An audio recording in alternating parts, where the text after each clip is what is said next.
বাংলার নতুন বছরের সকলকে অনেক অনেক শুভেচ্ছা। বাংলার নতুন বছর কালকে ১ তারিখ, আর চড়ক মেলায় দেখো চলে এসেছি। তো আগের বছর চড়ক মেলায় আসতে পারিনি, তখন প্রত্যুষ খুব ছোট ছিল, মানে ৫ মাস বয়স ছিল আর কি, ৫.৫ মাসের মতো। তো এই বছর এসেছি দেখো। আর এই বছরের একটু গরমটা কম। তো রাতের বেলায় এখানে চড়ক ঘোরায়, মানে ২-৩ জায়গায় চড়ক হয়। তো এখানটায় হয় আর কি সন্ধ্যের পর, বিকেলবেলাও চড়ক ঘোরায়, সেখানে এই বছর যায়নি, মানে রোদ উঠেছিল ভালোই। আবার প্রত্যুষকে নিয়ে যাব, তো সেই জন্য রাতের বেলাতে এসেছি। প্রত্যুষ, আমি, ওর বাবা, আর হলো যে আমার একটা ননদ। তো এই যে দেখো এখানে চড়ক ঘোরাবে, তার আগে দেখো এখানে পুজো হচ্ছে আর কি।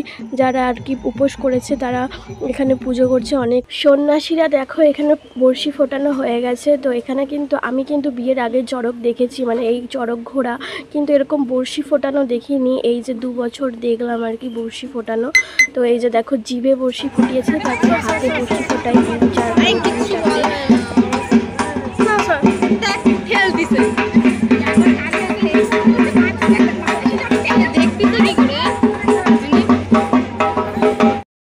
হাতে ২-৩ জায়গায় এরকম সন্ন্যাসীরা আর কি বড়শি ফোটায়। তারপরে একজনকে দেখলাম ছোট একটা ত্রিশূল পেটের পাশে আর কি, চামড়ার পাশে ওইভাবে আর কি বড়শি ফোটানো। তো দেখে তো ভয় লাগে এগুলো দেখে। আর একভাবে যে কতক্ষণ এরকমভাবে ওরা সন্ন্যাসীগুলো এইভাবে বড়শি ফুটিয়ে ঘোরে, মানে এরকম একটা কিছু ঠাকুরের কিছু না থাকলে নিশ্চয়ই পারে না। তারপরে দেখো মানে আগুনের উপর দিয়ে হেঁটে গেল, তোমরা হয়তো আমার মিনি ব্লগে দেখেছো, মানে সন্ন্যাসীরা হেঁটে গেল। তারপরে এই চড়ক গাছটা যেই একবার ঘোরানো হয়েছে, আর এভাবে কোনো আর কি কোনো মেঘ নেই, কোনো আর কি কোনো আভাস নেই যে ঝড় হবে এরকম। তো হঠাৎ করে এরকম যেই এই চড়ক গাছটা একবার আর কি ঘুরিয়েছে, আর এরকম ঝড় শুরু হয়ে গেছে। আর আমার ছেলেকে নিয়ে গেছিলাম, বেশ অনেকক্ষণই ছিল প্রত্যুষ, কিন্তু ওর ঘুম পেয়ে গেছিলো বলে আবার ওকে ফের বাড়িতে রেখে দিয়ে এসেছি। কিন্তু ও থাকলে এই ঝড়ের সময় প্রত্যুষ ছিল না, তাহলে কী অবস্থাটা হতো একবার ভাবো। ধুলো বালি চোখে মুখে, মানে মনে হচ্ছিল না আর বাড়ি আসতে পারবো।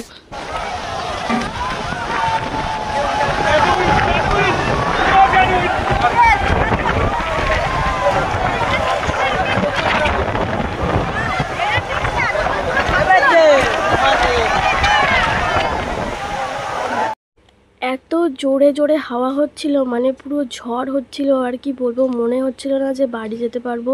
আর এই ঝড়ের ধুলোতে আর কি চোখে মুখে সব ঢুকে যাচ্ছে।